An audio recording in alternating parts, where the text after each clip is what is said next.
We are back with episode 13 of season 4 of We Do a Little Pod. This is the last episode of season 4, and we'll be taking a short break to get the podcast and NFT ready while preparing season 5. Before we jump into this week's episode, I want to highlight some big news we announced at the start of this season. Season 4 is officially powered by Arbitrum, and our content is now redistributed across Rug Radio and Decrypt's platforms. Annie and I have been massive fans of Arbitrum since they launched, and both of us invested in Off-Chain Labs' Series B back in 2021.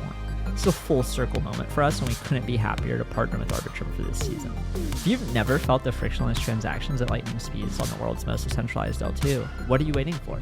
Head on over to portal.arbitrum.io to check out their growing ecosystem where you can explore 600 plus apps and even participate in missions to earn points. Without further ado, let's dive into this week's episode. In this week's episode, we sit down with our good friend and one of the biggest supporters of the pod, Chikai Ohazama. Chikai is the co-founder of Keyhole, which was acquired by Google and later became Google Earth. He is one of the most caring art collectors in our space, as well as an extremely talented AI artist himself.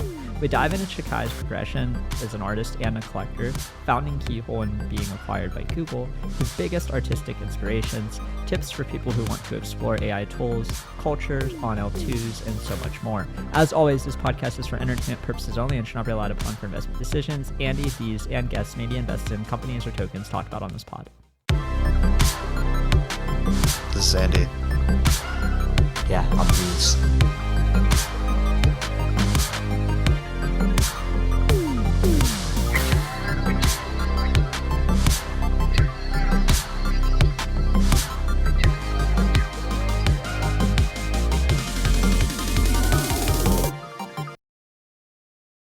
We're here back once again with another episode of We Do a Little Pod, NFT NYC 2024, rainy week here out in April.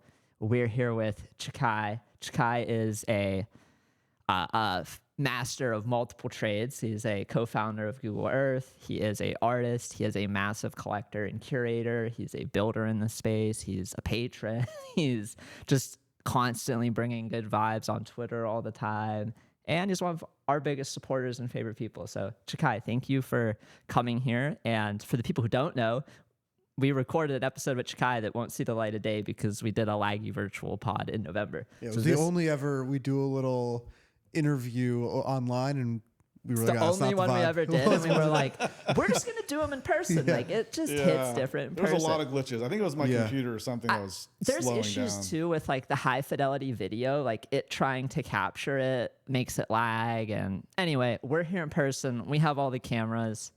How are you doing this week? I am good. It's kind of a crazy week because it's NFT NYC, but also I just launched Anthro Cinematica. You got a on brain drop Friday. A brain drop mint. And so that's still minting right now, but so it's that going on plus NFT NYC, and then of course trying to see as many friends as possible while I'm here. That's one of the hardest things, like having a set schedule, and then when things come up, you're like, oh shit, like I said I was gonna do that thing, but like there's this other thing I really want to do. Yep. And will the people I committed to at the first thing, they love me, they wouldn't mind if I go do this other thing, because like they would want me to do the thing that makes the most fulfilling. I feel that stress a lot this week. Like the next 4 days is just pod dinner, pod dinner, pod dinner, and then Friday I'm like, okay, public Lindy walk. If anyone wants to come hang out, I'll be at the park, and then we'll go to the Met. And then I kind of did that as a way for all the people who reach out and they want to hang out, but like you can't overlap. It's like, oh, let's just do a public thing.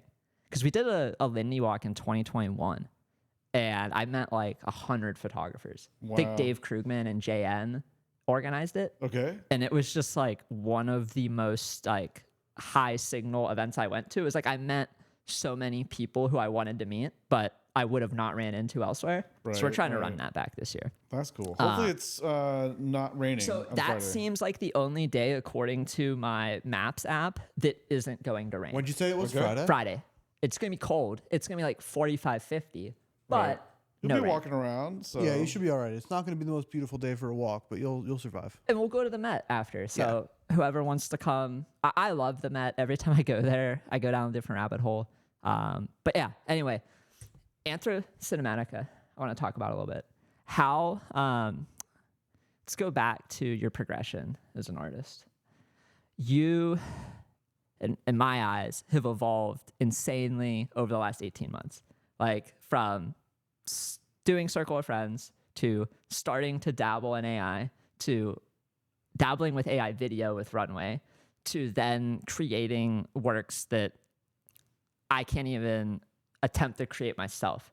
Like I originally with just the static output, I can start to like see how that's made and try to recreate it myself. And then once you got to Runway and I bought my Runway subscription and I was trying to make anything like you were making, I was like, holy fucking shit. Like this is way harder than a static thing. And then now you have Panopticon with sound and all these different themes and senses going on. I want to just talk about what made you go from the Circle of Friends, more generative stuff, to getting into AI art. Yeah, I mean, Circle of Friends was never really meant as an art project, and interestingly enough, it was meant as like an homage to all the artists that I truly admired, that I absolutely loved, and I did it on a spur of a moment on January 1st, 2023. And the only reason I remember it's January 1st is because January 2nd, OpenSea was going to basically grandfather all the ones before. Yes, there's the manifold contract stuff. Right, and they completely reneged on that and like for the royalties, so it doesn't matter anymore. But they were gonna do it, so okay, sure, I'll drop it on the January 1st, and I got okay from all the people from that first season I did. And it was like Sam Spratt, it was like Cass Samard, Grant Yoon. There's a lot of like pretty amazing artists that said yes and said sure, you can do it, and so I did it, and it really was an homage to them for fun to try it out, and I thought. The circles, I did like them, how it turned out. And then it minted out in like minutes. And I was like, I really thought I screwed something up. I thought like I got hacked or something, but somehow some DJ group got hold of it and they minted it out. And then not only that, it just started climbing in terms of the trade volume. And I was like, what is happening? And so it completely blew me away. But that was really, I did not think of myself as an artist at the time. It was more of just finding ways to bring more visibility to artists, because there's a lot of more lesser known artists within that batch of 8, even the 25 after for season 2. And through that, it gave them a lot of visibility and a lot more sort of people asked about them because they're part of that collection and part of the homage and sort of one of the circles in terms of the Circle of Friends. Did you code that all yourself? You know, it was all done with Figma and Bueno.art. So it was very straightforward. There's no coding for that one. And it was... So all the layers made in Figma. You just picked different layers and stuff. And it was definitely of the sort of the generative art type of work, but it used PFP, like sort of what you would use for a PFP. Yes. So it's meant for PFPs, but I used it in a way to make more generative art. And it was very much an homage. It was very much... my wife thinks it's funny that I say this, but like I did not think of myself as an artist. She likes that probably work better than my AI work. Really? And so, especially season 1. And so she finds it funny that I did not think of myself you as have, an artist. At least one of the laserscapes. I do. She passed like that. She liked that one. That guy is amazing. Yes. And so I think it's John Knopf's sort of punk. And sort of, I was like, wow. And so I said, could you make one of Circle of Friends? And so we did. And then, and that was amazing. So, and then I got a bunch of them made for like free gifts to the holders and stuff. I think I still have 5 left. So we bought the Sam Spratt 101 of the original Circle of Friends as a group. Me, Benny, and the Megazord group were like, we can't afford a Sam Spratt, but this is pretty cool. And it's like, way more affordable. Yeah. So that was interesting because every artist had their like own 101 where it was like everything was their palette. Yep. And I thought that was interesting so much. What the reception from the first one was so good that you're like, oh, I got to run this back and do a bigger one with more artists for the second. Yeah, and the second one was, I didn't want to do the second one just to get more. It was in my mind a very different way to bring exposure to our new artists. And so what I did for the second one was I thought it'd still be pretty small, and so I picked 25 artists at the top of my head. Like, these are 25 I would love to do, or almost 27 or something. And then I reached out to all of them, assuming that maybe half or less than half would even respond or say yes. But then 25 of the 27 responded. Yes. And so I had this massive yeses, and I was like, okay, so I guess it's gonna be a little larger. But you know, I did not really comprehend what a 10K drop would be. It's hard to do a 10K drop. The first one was 1,000, right? First was 500. 500. So that's 20x the supply. And I got a lot of help and advice from you in terms of took your pricing for the We Do Little Pod that you were doing, and then you definitely helped sort of bring visibility to it. So I appreciate that. I really liked how you included some of the collectors to make their own. Like, you asked me if I could take all the traits and make my perfect circle of friend, what would it look like? Yep. And I took like a little bit of Calf, a little bit of ACK, a little bit of Summer, and then maybe a little bit of TJO, if I'm remembering correctly. That sounds right. And I just like got a piece. I was like, yeah, this is fire. It was very, very D's, and it was very cool. And those were the additions that I did after season 2. And that was a lot of fun. I mean, that went through almost the whole summer of 2023. And it had so many great people said yes to that. And also did some artist editions where how the first edition happened was Ruben Wu said, hey, check this out. And it was effectively his sort of light painting. And it looked like a circle of friends, but he had done it like years before. And so he then took that and made it some changes and adjustments and put some more sort of his sort of flair to it and made it what he wanted to be, and released that as edition 1 for the artist edition. And then I think Ayla did one, and then some other people did some too also. Yeah, I just liked how you were including people like, hey, make your own perfect one, share it. How did you transition from using Bueno and Figma to AI tooling or like AI art tools? What was kind of the spark that led you to go down that route? Honestly, it was all of the AI work that was being put out by the latest Midjourney, was like Midjourney 4 or 5. I was like, what? Yeah, 4, I think. Yeah, it just blew me away that this was possible. And there's more art out there being, sort of minted and sort of put out there. And I was like, I need to at least understand what this is doing so I can at least have a bit more sophistication about if I were to buy any of these, what actually I'm buying. What am I buying? Yeah. Can I make this myself? If I can make this myself, maybe I don't want to buy it as much. Yeah. And then you get some sense like, oh, this is a DALL-E generated image, or this is a Midjourney. I think now it's evolving past that. It's evolving very rapidly. Yeah. But I did that just to play around with it. So I just put in prompts to say, what can it do? And went from there. And then a lot of it was just understanding it and just being blown away. And somehow in that process, I started to develop some sense of creating something. And I think this was right before the AI video stuff came out. I ended up minting some pieces because ACK had seen one I did, and he gave such a positive response to it. And it's ACK, so you got to say... You got to take it seriously. Yeah, you got to take it seriously. And so I ended up minting those, which was the piano series, and then a few other ones. And those are more what I called post-photography, slow motion post-photography, because it was still video motion, but it was like slow motion. And so it's almost like an homage to the style of Treda does when the sort of slow motion, spinning around panning the head. Of strong hair. Or the motion she does with dancing, but it's all slow motion. So it gives this very photographic aesthetic, but it's a video. And so I sort of took a nod from that, and then created these sort of sets of pieces. But then when AI video came out, that's when it really kicked into high gear, because I really could not understand how it could do what it was doing. And so it's like a new toy where you say, okay, you push this guy and say, what happens there? Okay, I throw this in, what happens? And so I just started throwing it every single image I ever created and say, what happens when you do this? And I was just completely sucked in. So have you had the chance to mess around with Soma, right? Is the new... Sora? I think it's Sora. I know it's SO some vowel. Yeah, something SORA, I think. Yeah. Sora. Have you had the chance to mess around with that stuff? No, I want to. I really want to. But it's interesting because OpenAI has such a very big public sort of presence because of ChatGPT, and everybody uses it.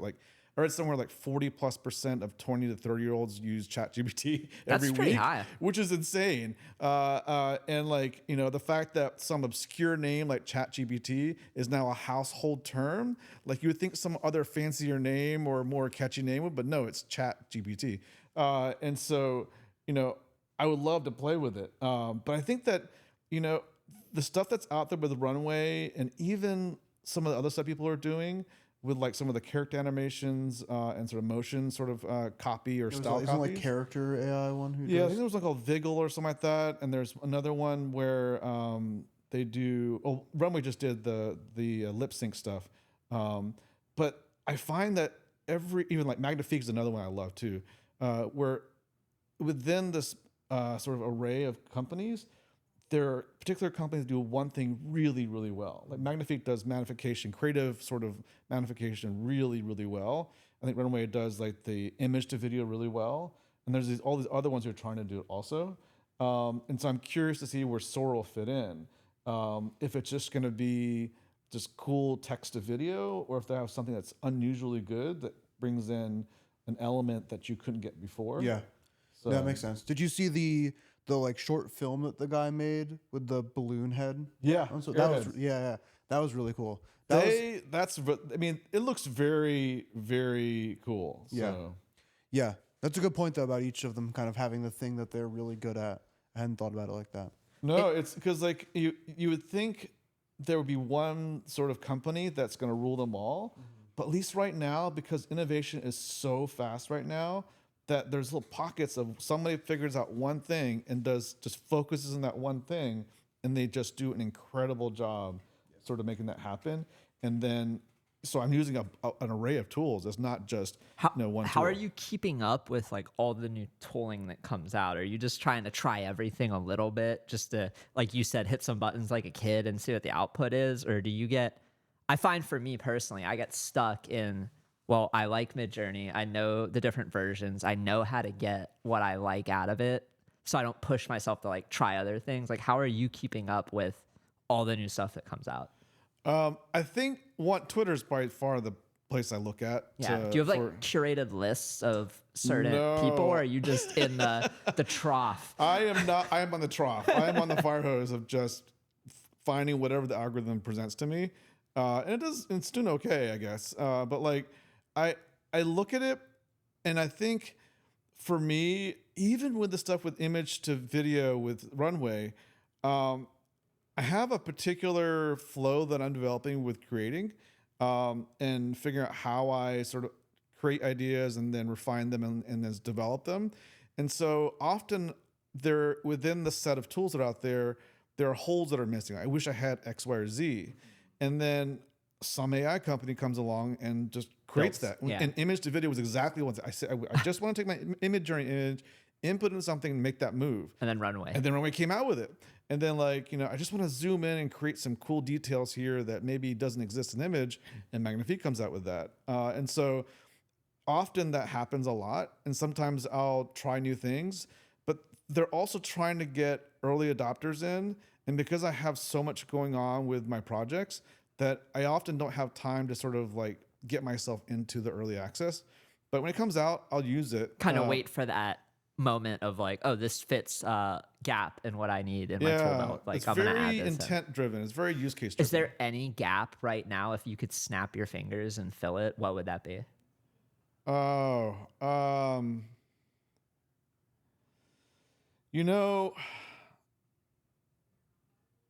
what would that gap be? That's a tough question. Yeah. Because like I had to think through my flow. Lip sync was one that I was curious about, but it's not good enough. It's okay. And I think this is why there's a lot of Wes Anderson sort of like mock sort of or parody AI videos, is because the way he frames his movie and the stylization of it fits very well for what AI can do right now. That makes sense, yeah. Because often straightforward, and the people talking are often like opposite each other, and so you can have that straight on shot and it works versus like two people talking to each other side by side, and so that's been an interesting one. I did a lip sync video based on sort of that style, which worked out well, but I don't know yet. I think the part that I'm looking into now is truly doing short films and finding ways to do more films than sort of short cinematic pieces. But short cinematic pieces, it's almost like breathing. I do it every day, and I'll create one as either emotional, cathartic, artistic release, or because, hey, I want to try out lip sync, or hey, I want to try out the motion brush, or hey, I want to try out whatever it's going to be, and a piece will come out of that. So that's a regular thing for me. But this, how do I create a film, is one that I'm thinking about right now. It's more like storytelling, and there's more of like a storyboard within the film rather than just like... it's a bit more, you have to sort of really think through a plan or just an idea and sort of flesh it out a bit more. And I'm sure I'll use even AI like ChatGPT for that. to help with the plan. Yeah, no. Yeah, because it's like, I mean, I use this example a lot, but I think it's true for writing or whatever, is that I hate writing my personal bio. Yes. Whenever I do something like for article or for event or whatever, do you have a personal bio that you just go back and copy and paste? No, because it has to be updated. It's always so changing. I just use ChatGPT. I just type in a bunch of information, and then it spits out a bio, and I edit it. And so make it sound not robotic. Make it sound like or just sound a bit more. Just, I want to be more humble and say less about myself and not show off. But you're supposed to sort of show off. It's tough because anything where you're giving a bio, it's like wants you to show off a little bit. Yeah, you got to sort of say, why is this person on stage? It's like you have to say like, co-founder of Google Earth. You have to say, the Niantic. You could say the biomedical stuff. Like, you could put it all out there, or you could just say like, I'm an artist and a collector. Yeah. But no one. They read that and they're like, yeah, but why? Like, one question I have is kind of going back before AI. I kind of knew you as more of a photography collector, right? Or somebody who was more prone to collect more photography than other genres. How did your appreciation of photography develop, or like where does that come from? Because I feel like photography is there's a lot of photographers, but there's not a lot of photography collectors.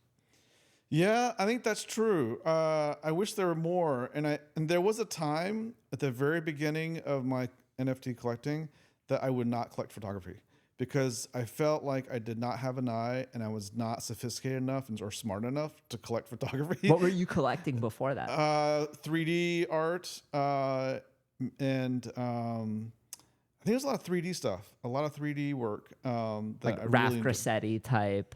Yeah, I mean, it was small. The one I really loved was abstract 3D. Okay. And there was some artists, like one artist I love was George Williams, I think. Or no, George Williams. And there's all these sets of artists that, like Lance Butler, I think, and there's a bunch of different ones like that. And I love their work. And it's one of those ones where I just loved it, and maybe someone else would appreciate it, but it never took off in a big way. Mm-hmm. But I truly loved abstract 3D. It was very, something about it that I loved. And so that's what I collected earlier on. And then I started to collect more photography over time because the photographers, I said this once on a tweet, it says, I don't know why I can't collect photography. I don't want to for these reasons. I listed all these reasons. And then all the photographers came out and this started, reason's wrong. This reason's wrong. This reason's wrong. Or just try to encourage me. They didn't really tell me I was wrong, but they would try to have a dialogue, which was great. Mm-hmm. And I think through that dialogue, I learned a lot more about photography and felt like I could. And so I ended up starting to collect slowly and then eventually became very into it. And the reason why I kicked in was before, I'd say August of 2021 is when it happened. And it's pretty sure 2021. Like the main collectors of photography were Guy Norcal and Cactus. Yep. And they would always outbid me and they'd always been higher than the reserve. So I couldn't play. And so I can't do that. Only maybe once or twice, but I can't do that all the time. And so when photography collections came out, so it was after Alejandro Cartagena launched his carpoolers. Yep. And then there was a whole string of these like 50 plus photography collections, like, Where My Vans Go, like Painted Poetry from like Brandon North. To like panoramic portraits by Rizikon, to like row homes, And there's Chris, yeah, so many of them came out, and they were all in my price range, and so I started like going into those, and those were my sort of way of getting into it, and they did fairly well at the time, and I loved it. It was my thing. It was my price point, and each one had its own community that would form when you get a little bit larger collection, and so that's how I totally dove into it at that time. Did you feel like after August 2021 there was this social pressure to like keep collecting at the pace that you had collected when all those collections came out? And like, did you have to deal with any unforeseen things? Like for me, I'm just talking from experience. Like I collected a bunch in August 2021, and then I felt like I gave people unreasonable expectations because then they thought like, oh, you're just always going to collect like this. And then it was like, well, no, this is like kind of a special time in the market where the art blocks that we bought for the art are now worth a lot of money, and a Twin Flames is worth a lot of money, and sell it and we could buy more art. But like, it's not always going to be like this. Did you deal with any like personal pressure on yourself, or did you deal with any external pressure from the artists you were collecting from to like keep up with that pace, or was it pretty much respectable and not like a worry? For me, I've always wanted to collect at a pace that I can collect continuously. Okay. So you're very I was mindful very, about I was that. very, very mindful about my budget and how I collected, to not set expectations that I would collect these large pieces and this is the pace. And so I was very cognizant of that because my thought was, I want to make this party last as long as possible because I'm having so much fun that if I run out of money too quickly, the party stops. then it just stops. I can't collect anymore. So like I was very mindful about pacing myself and going through that sort of process. And so, I think that I didn't feel that pressure, and I don't think I was known for that necessarily. But the one thing I definitely did was I would just really just talk to those artists and learn so much. I mean, it was very much a opportunity to ask questions directly to the artists and create these relationships, which still last to this day. Like during that time, like, I mean, I met Ruben Rue early 2021 and he and I are still great friends. And Omar, I just had breakfast with him this morning. And, Nice. I've collected a ton of his work. And so, there's lots of great friends that came out of that period because of my love for photography. But now I think there is some expectations on it because during like the 2023 bear, like nobody was collecting photography. It was basically me, Guy, Alpha Trilogy, and a few others that were consistently collecting photography despite the bear. And so, there were some that I did. Part was to help them launch collections, like I did like Aaron Huey. I helped him with his first film, and then Joey L. I've helped him with his Hemispheres collection, and so I'd always collect as I release those and help that way. But I don't know if I felt that pressure, but I felt a responsibility to help out and keep some attention and sort of some support for those photographers. Because you had the Monolith Gallery and you were helping people. Like, I feel like you've done, like, some people just collect. It's like some people might only help with capital, but you help with like everything. It's like opinions, time, helping launch things, helping market things, like kind of like across the full spectrum.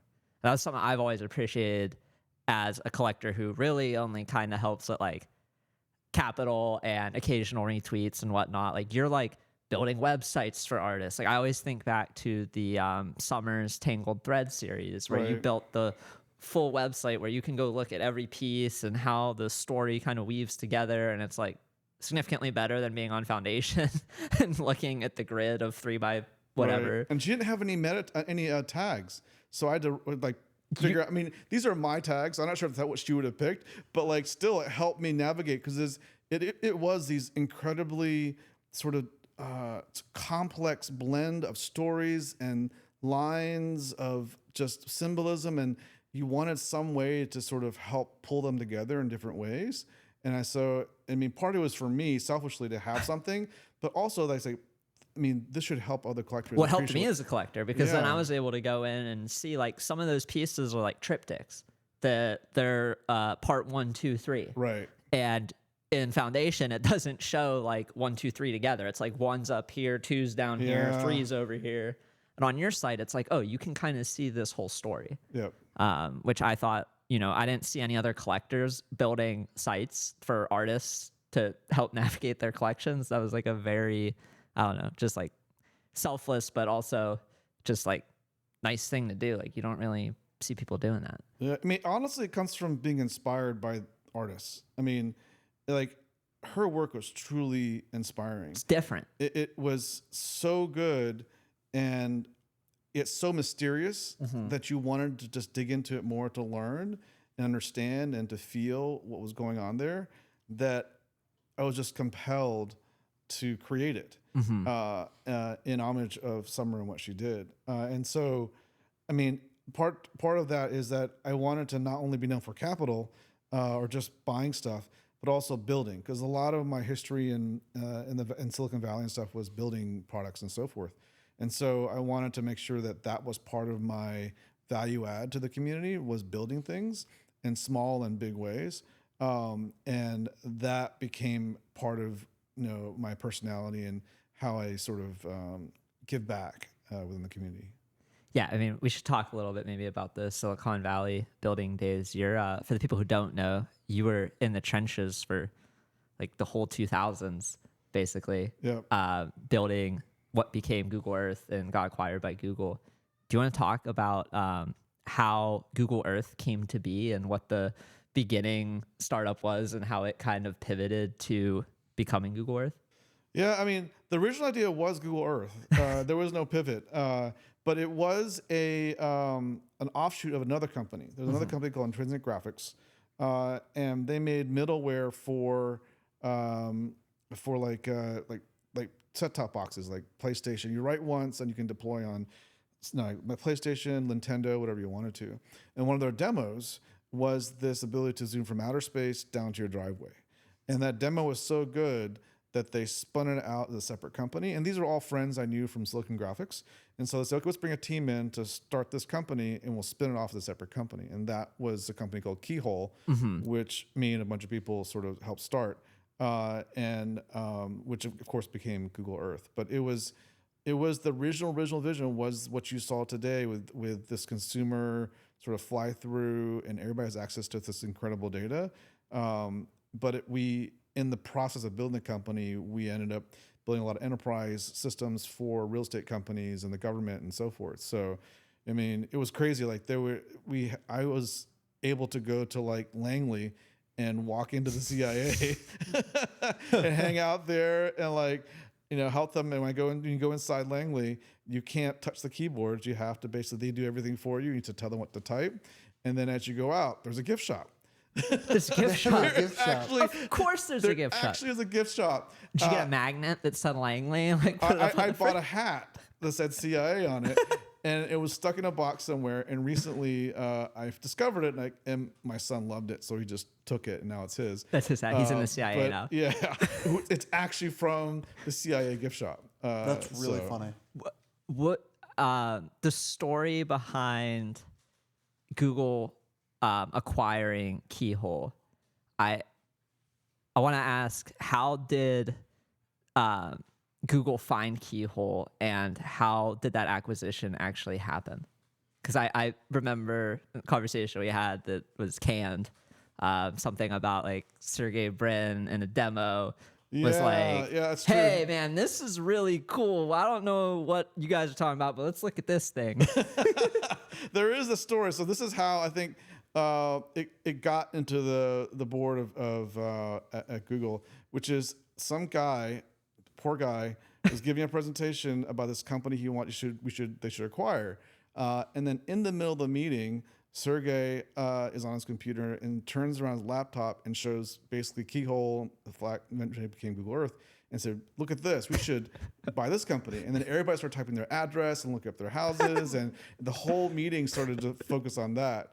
And then eventually we came in and we talked to them, and eventually got acquired. But like it was kind of fun. I heard that story both from, I think it was Chris Sacca told that story, but then Sergey Brin's wife at the time, she told that story to me when we're in another meeting at Stanford stuff. So I mean, I think that's just a cool thing where like someone's pitching something else, and Sergey is like, "Yo, type in your address into this. Like, look at this," and then it just 180s, and the next thing you know, you're coming in. How long were you at Google for after the acquisition? almost 11 years. It's good. It's a good amount of time. It's a lot longer than I thought a lot of us would last. Because often, people leave in 4 or 5 years, especially after an acquisition. So, like, you have to stay there for a certain amount of time after the acquisition. Right. There is some payout that goes off with that. But also, like, it was an unusual situation for an acquisition because usually when you get acquired by a company, your product becomes a feature within their main product, and your product often gets sort of shuttered or goes away. But in our case, there was no mapping product. And there's no real, especially Google Earth. And the fact that we could come into a place like Google, which was a time when Google could do no wrong. Yeah, they were killing like, it was just stunning. Like everything was centered around it. Like there were like Simpsons episode of like Marge zooming into Homer with Google Earth later on. But like, it was just amazing time. It was one of those situations, where they're so successful, they're making so much money off of search that they could do almost anything they wanted to and explore so many different avenues. And with those resources, it was an opportunity that was hard to walk away from because it was just an incredible time. So what made you want to leave Google after 11 years, and what was the next opportunity that, was enticing enough to be like, okay, I got to make a leap? Yeah, I mean, it was a sort of a slow sort of departure from the main part of Google. So I left. I was at Google, started the Google Maps, Google Earth, eventually ran the mobile side of Google Maps for a while, and then left to actually work with John Hankey, who started Niantic, and it was incubated within Google. And so I worked with him for a little while, and then I went to Google Ventures, and where I became an EIR, an entrepreneur in residence, where I explored different ideas, and then eventually left to start my own company. And funny enough, that company was a chatbot company. The idea was to bring AI chat technology to connect people. Wait, what year was this? This is what year was it? It's 2016, 2017. Shit. So I was early. Yeah. I wasn't wrong. I was just early. If I had done that now, you'd be raising at $1 billion valuation. I mean, there are companies that are doing that right now. Like I was just too early, but the idea was right. And I think that that didn't work out. But because that didn't work out, I started looking into NFTs, and so that's how I'm here. But yeah, that was the idea before. I mean, at the time, there's a period of time where I told that story. It's like, it's chatbot. And, oh yeah, chatbots are dead. That was a stupid thing. But then now, it's not so stupid. So, are you able to convince Niantic that every Pokemon that we catch in Pokemon Go should be an NFT? Okay. Are you the person who I can liaison through to make that happen? Well, I'm no longer at Niantic. Well, I know, but you have the connections there. At least you can maybe. I can at least whisper in their ears. Right. I don't know if anything would happen, but at least I could whisper in their ears. Yeah. So, what drew you to NFTs after researching the chatbots and realizing, okay, maybe I'm early, this isn't going to work? What kind of pulled you in NFTs? It was a time in which, shutting down a company is never fun. It's a miserable experience. It's very painful. Yeah, it sucks. There's a lot of emotions and a lot of just mechanics of just shuttering a company. And so during that time, I was like, I need something to put my mind off of this, that I can do this, but then I have something fun to look at and sort of look into. And so at the time, and I'm pretty sure it was Niantic selling for $500,000. Yep. Made me say, what the fuck is going on? That's a meme that I've seen before for a while. What is happening? I don't understand. And so I looked into it and started researching it and digging into it. And then I spent a whole weekend just reading up on it and understanding it. And then an NFT, and then bought another one, and another one, and just went. Is deep that down your a rabbit hole. introduction to crypto too? Like, had you Yes. had any Bitcoin or ETH or? I had no Bitcoin, no ETH. I had never gone into. I'd read the white paper. I'd studied blockchain's technology, but I'd never ever bought crypto. But I bought it to buy an NFT. Was that something, was like the crypto kind of world something at Google that people were talking about a decent amount? Like, I feel like of all places where, so when did you leave Google? What year? It was 2015. So yeah, well, like it would have been very Oh, that's early, pretty but early like crypto, if I yeah. had to guess a company where there were a lot of people who were there who were talking about crypto, like my guess would be somewhere like Google. Was that something that was a part of the conversation, like around a lunch table or something, or was it still pretty niche? Was there just like that even- crazy guy who looked cracked out who was talking about Bitcoin? Who was like, guys, I'm telling you, you gotta all this Google equity you're getting, it's gotta be Shove it. gotta be Bitcoin. I'm trying to remember. Like, I think more of the stuff came up after I left because blockchain is a period of time where Silicon Valley was very obsessed with blockchain, and A16Z was investing tons of money into it, and so everybody's looking at it.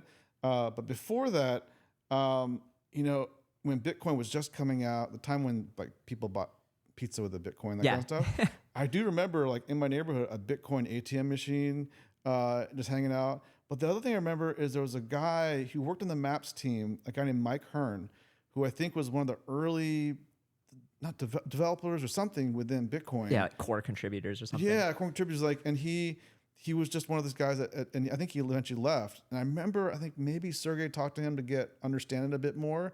But yeah, I think there are people within it, but it was never really a thing at Google when I was there.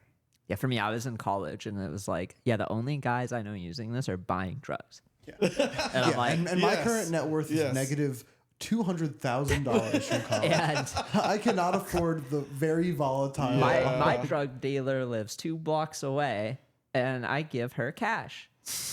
Why would I want this? And then it wasn't until like 4 years later that I'm going down the rabbit hole because my daily fantasy sports friends are gambling so much and winning. Wow. And I knew I was better at daily fantasy sports than they were. And if they were making more money than me off of buying something called Ethereum, then I should probably buy this thing called Ethereum. Right. And then the next thing you know, you're just deep in shit. You're just like on Binance, on a VPN, putting 25% of your liquid net worth into something that you've done 3 minutes of research on. And then what happens? Well, you lose all your money over the next year because you did no research and you thought you were a genius. So I'm glad that you didn't have that experience of just like... No, I did not. I did not. But it was still like you're still stepping into something where you don't know everything. But I think, this is like all the interviews and everybody talks about this, and I think it's very true. And I don't think people understand how true it is until you're in it and maybe at NFT NYC. But the people in it were like none other that I'd never been a part of a community like that ever before. And it's like you were at Google, you saw the early Google culture, you saw how it shifted, but you didn't see what was the big thing, like the energy, the love of what they're doing, what drew you to the people. I think that I've always loved art and loved movies and so forth as a kid, and had the dream. There was a time in college I was going to quit everything and become a screenwriter or music composer or whatever. Didn't happen, of course. But I always loved it. And so it was a culture and a group of people that I always wanted to hang out with. It was like the nerd and the sort of like wishing the cool art kids would invite him to the cool art party. But the thing about Google in that time in Silicon Valley was it was very much a tech revolution in terms of technology really changing the world. The internet, Web 2.0, all that kind of stuff. And it was amazing. It was just stunning how much our lives had changed post internet, especially, if not post social media. And the thing about the NFT specifically, and less so crypto in general, because crypto is more a financial sort of like revolution, sort of upending the current financial structure. But it was a cultural revolution. It was like there was something happening culturally that you got to see. And the more I look back on it, the more I think it's like a very rare time in which there's this confluence of events that bring people together, whether it be a pandemic or whether it be like art or, the ability to do digital sort of assets and sort of do NFTs that came together and created this possibility for this to happen. And it is like the people talk about the factory or talk about like the times back in, when, Pablo Picasso and Salvador Dali were all hanging out. I feel that way like a FIBO paint party. Yeah. Or Sam Spratt's Calls event or something. It's like, especially the paint parties where you have like a bunch of artists there and they're all just on the wall doing stuff. And you're like, is this how it felt to be during, another, like you said, the factory or I don't know, Bauhaus movement back in the early 1900s or whatever. I have to believe it. It feels special when you're in the room with them. On the degen side of things, do you ever find yourself tempted? I don't know. Do you like shitcoin, gamble on any fungible tokens, or are you very much like, kind of blinders on, focused on the art side of NFTs? I didn't do it for a while, but then Turbo happened. Yeah, Turbo. I read your post and I went in, I got wrecked, I came out, I'm not going back in. Oh my God. Turbo's having a resurgence. I know. I'm shocked. I have it on my list because I'm the type of person, I had a coin on my list and I don't normally take it off. I just add more coins on top of it. Right. So Turbo's down there and every time I look at the TIA price, because I'm an idiot bag holding this Celestia, I see Turbo under it. I'm like, it's up 20% today. It's up 20% again. I'm like, should I have just held this thing from last year? This might have been one of my better trades. What's its market cap at? I'm going to pull it up and look. I was very surprised to see when all my bags were going down on my list that Turbo is like up 20%. It's like everything's down 5 or 10, and then I'm like, Turbo's up? That's crazy. But I do feel like the narrative behind the first AI... Still at $50 million market cap. Yeah, that's crazy. Like the AI narrative of like first AI created meme coin, I feel like is a strong narrative. It was I love the story. I love the story. The way that Rhett just put it out on Twitter. Yep. And he was like, here's pre-sale. Yeah. It was pre-sale before Boom and before... I can't believe how pre-sales are today. We just send money to an address with no contract. Like, what is going on? Oh my God. Well, yeah, I got in the Bone pre-sale luckily just because Dark Farms is funny and I like lighting money on fire. And sometimes when you light money on fire, it ends up being like a phoenix comes out of the ashes. And you're like, holy shit, like, what did I do? Like, that did what?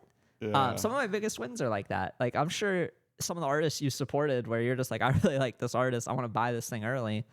It goes up and you're like, I never thought that when I was buying this, it would go up, but I'm thankful it did. Yeah. I think a lot of stuff I talk about like when I first did it. And I think somebody mentioned like they were surprised I had not looked into art blocks at the same time, and I hadn't. So I think I missed out on a lot of them for whatever reason, but like, I still love it. I still don't regret any of it. And I do fine, but funny enough, the most lucrative thing I've ever done in NFTs is create art. That is the most lucrative thing with Circle of Friends, and now with Panopticon and Anthro Cinematica. That is the most profitable thing, which is really interesting. And you're just doing it for your love of creating. Yeah, it's not like I'm like playing a finance game or like trying to flip JPEGs. Like, I'm just creating stuff, and that is my most lucrative activity. And you literally started from the bottom. Like, for the people who don't know, your early work on like Super Rare was under 0.1 ETH. Yeah. Like, I mean, I basically had a zero reserve. Yeah. Because I had zero assumptions about like, is it worth anything? And so I was happy to sort of see where the market goes. Yeah. And if it developed into something, that's great. And amazingly it has, with support from people like you. I mean, it's been fun to watch because I remember, I think the first piece I got was Fish Market on Super Rare. And I think I paid like 0.09 ETH or something for it. Like, I won the auction. And I was just like, this feels like people are not paying attention, because I had seen you go from, hey, I'm just doing Midjourney outputs to, hey, I've added Runway into my stack. And now I think do you produce them in like Premiere? Like, you cut everything I do together? everything in Final Cut Pro. Okay. Yeah, you were doing things that I couldn't do. And we had both started, I felt like, with Midjourney at a similar time. Okay. Like, Yeah. I got inspired to dabble with Midjourney from Claire in January 2023. Okay. And then since then, every week for the podcast, I make the art with Midjourney. But when I pushed myself to go to Runway and try to recreate anything like you were doing, I just hit a wall. And then I was like, okay, like I want to buy his work because I can't recreate it. And it was like, I felt like we were on similar tracks at the time. And then one day you tweeted like how many Midjourney outputs you did. And I think it was like over 12,000. Yeah. And then I went into my Midjourney and I'm like, how many have I done? And I'm like, wow, I'm only at like 5,000. Like Chikai's like crushing me. Like I'm like, he's grinding for real. I'm like, he's putting in way more work than I am. I thought I did a lot over the last few months. And then I realized like you're putting in a ton of time that people don't see. And I felt that as a collector and an artist because I'm trying to do something similar. And then once I realized I couldn't recreate it, that's like, I'm buying this. Like this hits because I can't recreate this. Yeah, I totally appreciate the support, and like I don't know, it has not felt like I've been grinding. It just been felt like I've been obsessing. Like I just cannot not want to discover more. Partly because it's been fun, but partly because new stuff comes out every few weeks. There's a string of time between July and maybe November, where every few weeks something came out that I wished existed. And then it just kept on happening. So I just keep on creating because I just need to learn it. And by the time I finish learning one set, another thing would come out. And so now it's because I have a more of a process. There's a filter for me for which ones I try out or not try out, but they're still coming out. And it's like, it's not just from one company. That's the thing I think is fascinating is like there's multiple companies and new companies being started. Like Magnifique is a 2-person company creating this amazing stuff. And the Runway is a much bigger company, very well funded and stuff. But I mean, Midjourney is still a small team. yeah, it's relatively a small team, and that's also like grassroots funded also. Yeah. For Magnifique, was that what unlocked Panopticon or Yes. that idea? Yes. And how did that naturally come together? Were you just messing around with Magnifique and you're like, oh, I could zoom in and I can have this whole world where I tell a story and zoom in on people in their part of the world. Like, I'm curious. Because when I saw Panopticon, I was looking at like this, like the Brooklyn one that I picked up, I think was the first one you tweeted of the series. Yep. And I watched it and I was like, this is unlike anything I've ever seen. You know, in hindsight, and it was a span of 10 days, I think right around Christmas or right before or after. And it just came out every day. It was like one after another, and just came out all at once. It was a spur, just a burst of creativity. Mm-hmm. And I don't know if I consciously knew what I was doing or why I was doing what I was doing, but someone pointed out to me recently, I think on Twitter on the timeline, that this is very much in line with your Google Earth history and past. So I think there is this through line of like, you can zoom from outer space down to your driveway in Google Earth. This is a similar vibe. I regret not buying that one. But I told my wife, I was like, I don't know why I didn't buy both. yeah, Because there was a time where you reached out to some collectors, told us what you're doing. We're like, yeah, we want to get one. And then the ones that got listed, one was the Google Earth one. right. And I remember looking at it and I was like, why don't I buy this? And then like I waited a couple days and then someone else got it and I was pissed off. And that's how I know that I should have bought something, because normally if I want to buy something and I don't buy it and someone else buys it, I'm not mad. Like, and that's a sign that I didn't need it. But this time I was like, why the fuck didn't I buy it? It's like when you like want to hit yourself for doing something Yeah, stupid. you're like, what the fuck was I thinking? Yeah, like now I only have one that I can never sell, and I could have had two. And then, Yeah, that's one thing I do now is I try to buy two when I can, because if you really like it, you're not going to sell. you're not the gonna let it go one. for anything. Yeah.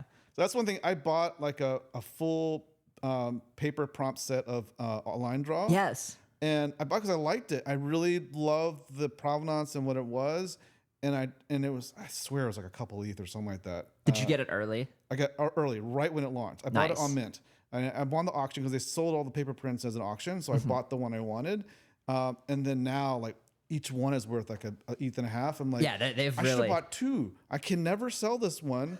And if I do, it's going to be like many, many years from now. I mean, I predict that it will have the possibility. I mean, that it will be like a autoglyph type moment that happened recently where they sold the full autoglyph set for like $15 million or $14 million.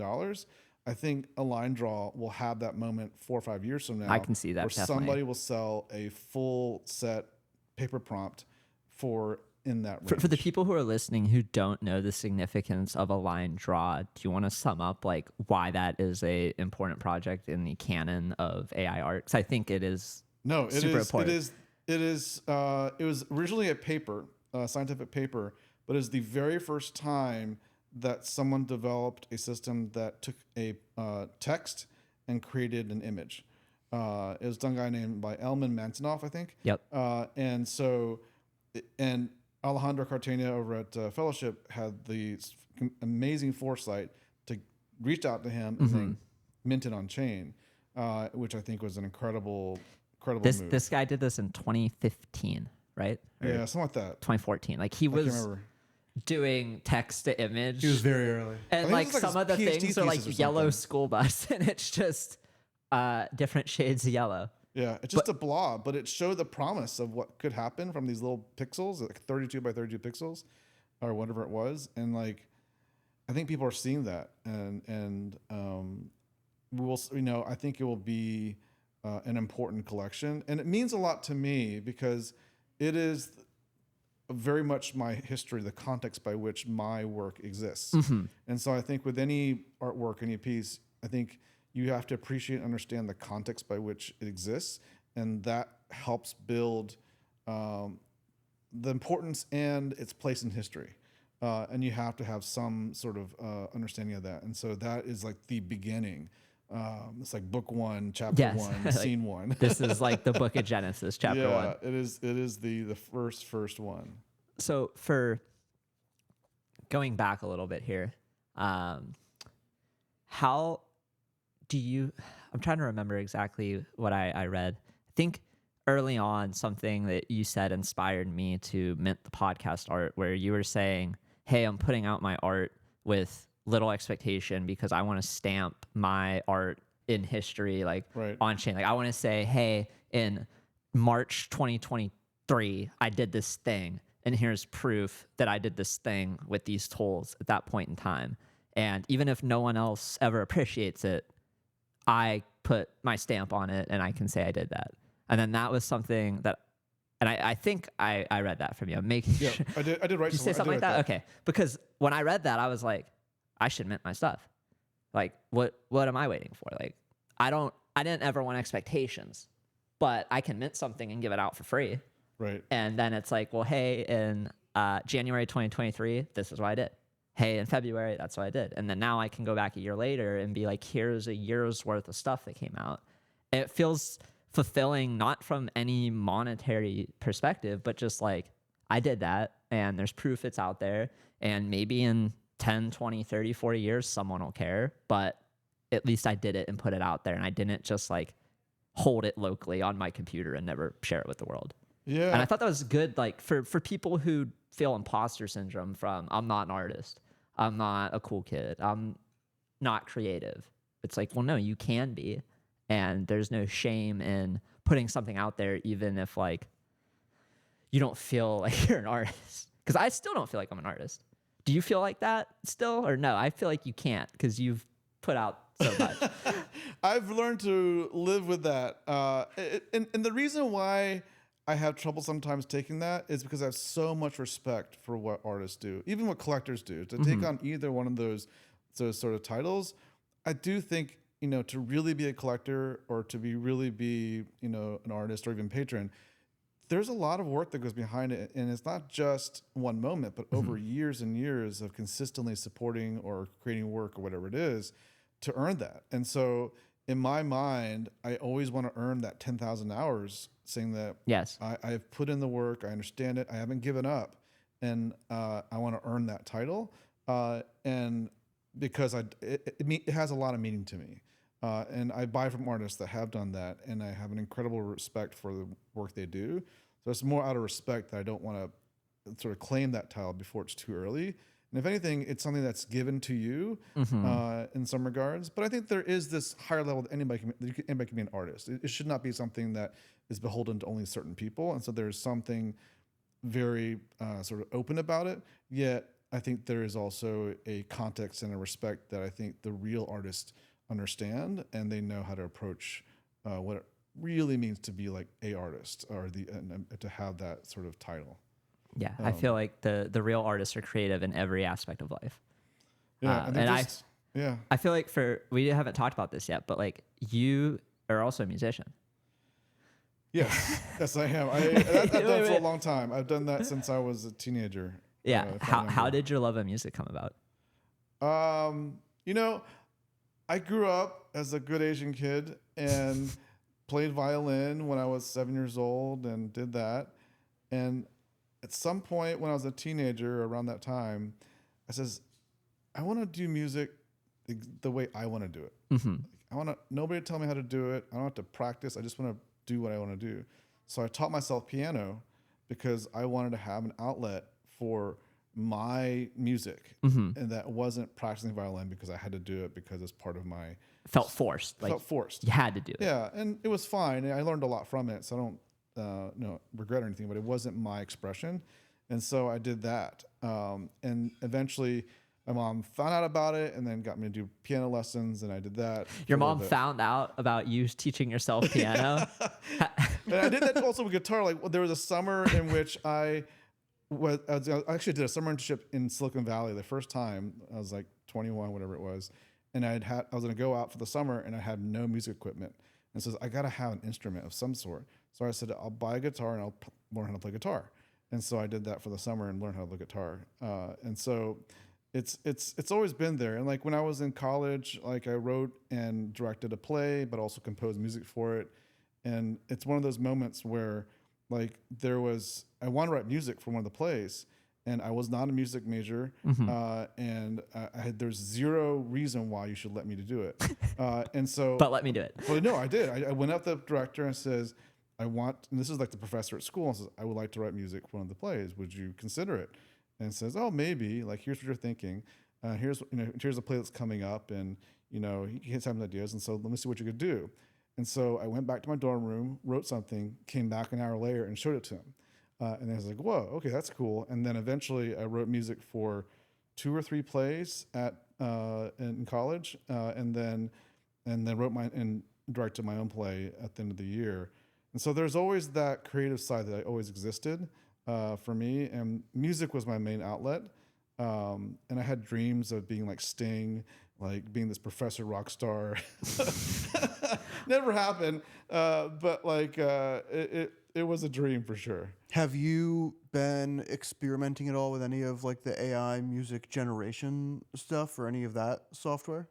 A little bit. I don't like it. There's not something I found that I like yet, and it is because I know enough about it and I could just do it myself. That I'd rather just do it myself and write the sounds music. Better, yeah. Or work with somebody I know. Like there's a guy named Genzo he's like a Grammy-winning producer, amazing musician, and his daughters are just absolutely mind-blowingly good.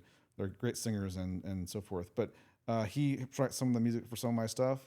But a lot of what I do is sound editing, which is a craft in and of itself, I think, which I really enjoy doing. So it's something where I actually enjoy getting my hands dirty in that. So I don't use them as much. And I don't think they're good enough for what I want to do. Yeah. So maybe when they get good enough, it might be interesting. But there's some really shockingly good stuff out there. Yeah. So I've heard some like interesting AI mashups where they'll have like Taylor Swift sing an old rock song, right, or old rock band play a Lil Wayne song, and it's like kind of catchy, but there's this uncanniness of like it feels off somehow. I mean, I could definitely see like almost in some ways like how social media has created, YouTube stars and just normal people just recording themselves with their phones or whatever, that there'll be this whole sort of genre of just content which is using these tools to just for entertainment and for fun and whatever. We're definitely starting to see it on memes Instagram. Or whatever it's going to be. It's going to be that kind of stuff that's going to come out. But I think there's a little bit it starts to border on, especially when you like do it with known personalities and make them say things that they haven't said and stuff. That borders on this really scary sort of fearful component that people have about AI. And so it's a delicate balance, and I'm curious to see how they'll play out in terms of how the mass audience uses it to help sort of mainly express themselves. Like they find something funny, they want to make a joke, and so they use tools where they can to do that. And so this will be another set of tools that are accessible to anybody. And so how will they use that to do that? And so I think it's going to be one of those ones where, I'm curious to see if it will scare people or if it will make them laugh. And I think that's often true with comedy sometimes. A little bit of both. It's a borderline. Something could be funny at one time or it could be completely upsetting. And it's just two ways to deal with a strong event or I feel so much like reservation when I'm watching things on Twitter now, because I'm like, is this AI? Like, anything that seems like it could be over the top or wrong, I'm like, is this fake? Like, yeah, I don't know. We get to this point where the fidelity of some of the stuff that AI can create is so good that it's like really hard to tell. Like, I'm seeing it with AI influencers on Instagram. It's like I can't tell if some of these I see some of those people are real or not. I think we might hit my kind of like personal guess is that we might hit an inflection point with all of that culturally around the election as we get closer to the election, right. Of like Fake. seeing AI stuff used for like political misinformation and things where like the stakes are a little bit higher to where people actually care, not like, oh, I think this influencer is fake who's trying to sell me skincare products.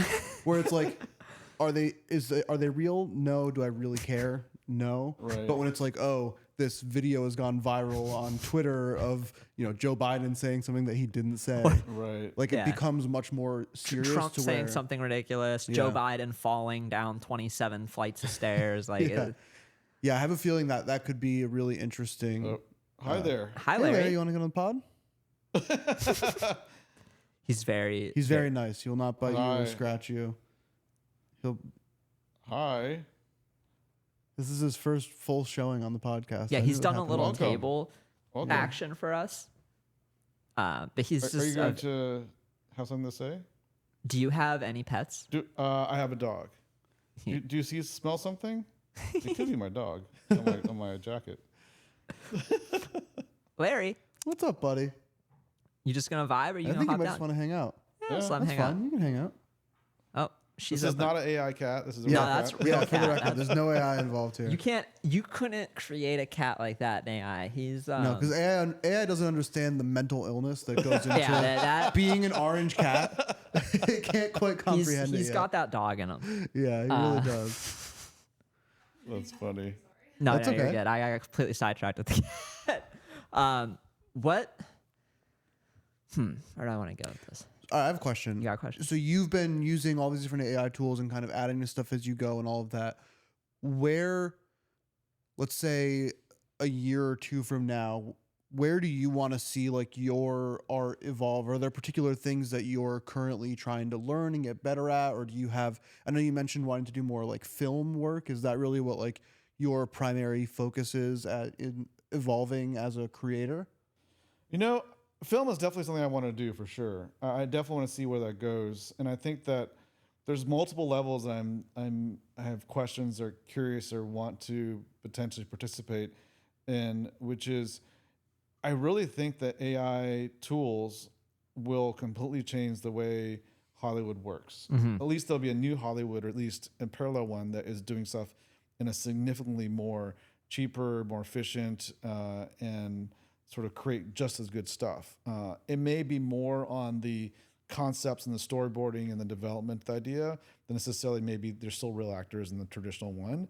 But I think because I've heard people always tell stories where they would spend a month and like $100,000 just doing concept drawings and hiring an artist to do that. And then the idea doesn't work, and so that's gone. And they scrap it. Now you can just do it like in minutes on Midjourney to try these different ideas. So how many ideas can you try in a month, and how cheaply can you do it? It could just be, it's going to be really interesting to see how creative people get. Yeah, that's a good point. Hire some like 21-year-old, give him a bunch of Zin, and just have him or fire away. Yeah, or just do it yourself. Yeah. Like it's like, I think it's going to change in a way, and it's almost the parallels I can think of a little bit. I mean, Elon's become this sort of caricature of himself before, but in the early days, he wanted to put a plant on Mars, and that's why he's gotten into rockets. With his bunch of money that he had just made from PayPal, so I want to put a living plant, a living thing on Mars. And so he went to Lockheed and all these different companies. Says, how can you do it? And he saw how much it would cost to create a rocket, and how much over. And then he thought, based on just first principles, how much should it cost? And it was significantly less. And so he went and built a rocket company because he knew, just based on first principles, he could do it significantly cheaper. And then, of course, now there's SpaceX. And so I think there's this element where Hollywood has all this bloat and all this production cost that has accrued over the year just because the way the industry worked. And now there's this tool now that says, you know what, it could be 10, 100, 1,000 times cheaper to do the exact same thing over the full production of the project. And so there's an opportunity there to really dig into that. And so I hope that AI is a start to show that and change the whole industry and hopefully create some great movies and great films based on that. I mean, and I think that it is probably one of the most lucrative forms of content is video over music and everything else. Oh, for sure. I mean, TV is the highest sort of, you pay for like Super Bowl and that kind of stuff, and then films and so forth. I mean, they have a high budget. You don't spend $1 billion in an album because you're not going to make that $1 billion back. No. But you spend $1 billion in a movie because you'll probably make that plus more for a Marvel's movie. And all the CGI, when you're done with the movie and you're watching the credits, I don't know if you ever watched the credits on the end of a Marvel movie. It's as long as the movie. It's all the people in the list. It's you don't realize how many hands are, especially with the CGI stuff. At least I don't, because I'm not boots on the ground. It's you could cut down the head count by 99%. I mean, that sounds. I mean, I'm sure devastating for some artists and so forth. But also, I think that the part that I think is going to help with is not the end product, which we see at the end with all the different people, but there's so many bad movies. There's so many bad TV shows that are being produced. Why did this crap be produced? You can just deal with the crap sooner and throw them away and then just get good stuff. So I'm hoping it just levels up the entire quality of all film, all TV, to a point where it says you shouldn't have to release or put that on development, because you can do that cheaply and test it out and see if it's any good. And then if it's good, then you can go ahead and do that. Build it, yeah. And so that creates opportunity not only for the studios to do better and to be more efficient and cost efficient. And I mean, I'm sure this is the people afraid of like fire people, but also makes it so that anybody can come with an idea and bring it up to that level where it's okay, there's enough evidence that this is actually going to do well, and then bring it to a studio. So I think it opens up a possibility for more people to participate and to get into that medium, which before was very much harder to get into. There's a certain amount of money you had to have to do any film, period. It doesn't matter if it's good or bad. It just takes a lot of capital to do. And this basically allows more people to try it out. The thing that I learned, probably more so than I think anybody else could have before, because I just can create as much footage as I want, is editing. Video editing and sound editing, but mainly video editing.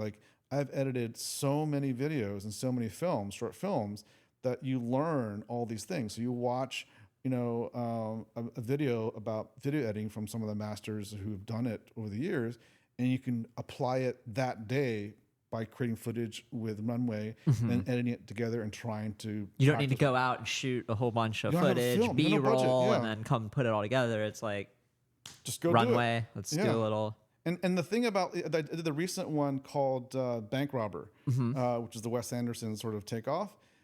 And I don't think I've ever said this publicly yet, but the entire script was written by AI. That's what I was going to comment on, is I feel like writers' rooms and stuff will be great for AI. But the cool thing is I think that for me is that in order to do that scene, in order for me to say, I want to test out lip syncing. So the initial idea was I just want to try lip syncing and make it as real and usable as possible, because all of it looked just sort of weird. It looked remember that, I don't know if it was this is Conan O'Brien where they're the dog and the mouth is projected over the TV. Anyways, there's all, it just look bad. And so I was like, can I make this look legit? But I needed a script in order to do that. And so what I think these do is they lower the barriers and lower the resistance to get started, to get to test the thing you want. Because I needed a script, I needed like the basic ideas and stuff, and this allowed me to get a script very quickly. I mean, you have to have the concept. The concept matters. You have to have a basic concept. Yeah. Let the AI write the script, and you edit it a little bit, or just do multiple generations. Put some of your... And then use that to then do the lip sync to test that. And so the script is okay. I mean, I think it was surprisingly good for what it was. But I think the key learning point for me was all these tools help you reduce the barrier and reduce the friction for you to get going. Because often, like, there's a reason why I can't do. Oh, I need a script, so I can't do it. So it languishes and it stops and it goes nowhere. But all these things can just say, oh, I'll just let AI do it, and it creates it reduces the barrier for all of them. So you're not optimizing for a script or whatever, but I just want to do this lip sync thing, and you get to it, you try it out, and then you learn all the stuff in the process, and eventually you start honing your skills on script writing and so forth over time to say, okay, this is how it works. How do you keep track of all your ideas? Are you somebody who has a journal where like you get an idea and you're just like, I need to write this down right now? Are you somebody who sits down and just lets it flow, whatever comes out? Like, how do you get the ideas to start even like, hey, I'm going to work on this concept? You know, I am one, I don't have a journal. Initially, when I was starting to use Midjourney, I absolutely hated Discord. I was like, why is this software being run on Discord, which I hate? And the only way I could use Midjourney is to use Discord. And initially, I absolutely hated it. And then after I started using it, I was like, wow, I love this. This is great. It's like a journaling thing. It's like I'm chatting with the AI and it's storing everything. I can go through the history and create multiple channels and do stuff. And then now I absolutely love it in terms of how it works. So that's sort of my journaling. But in terms of the ideas, the thing for me, and this is just mainly, I think, very much of the tools and what it's capable of, as well as maybe how my brain tends to work, which is if I have an idea, I immediately work on it and I create it, and I usually finish it within that day. You have to sit down and just get it out. I just do it and just get it done. And there's nothing where I need to sketch this stuff out. It's like I just type in, because all you do is type in prompts. Yeah. And you can get the ideas, like it, and if you see something, you do that. But then it's often just doing it. So it's like if I feel like creating something, I just create it, and then that's all logged inside of Midjourney. And of course, and everything else, just because they keep all the history, so you have it almost inherently journaled. Are you kind of piggybacking off this? Claire calls it a spell book, but it is essentially a big document of different phrases and words that produce certain types of outputs that you may like. Do you keep anything like that, or is it strictly like, oh, I really like how some of these outputs came out, I'm going to go back and like pull some pieces from that prompt and put them into this new one to try to get something similar? Because when she said that, it was like a light bulb went off in my head of like she was pulling out words that I had no idea what the hell it meant. Like she put out this word and it meant like flowery wallpaper.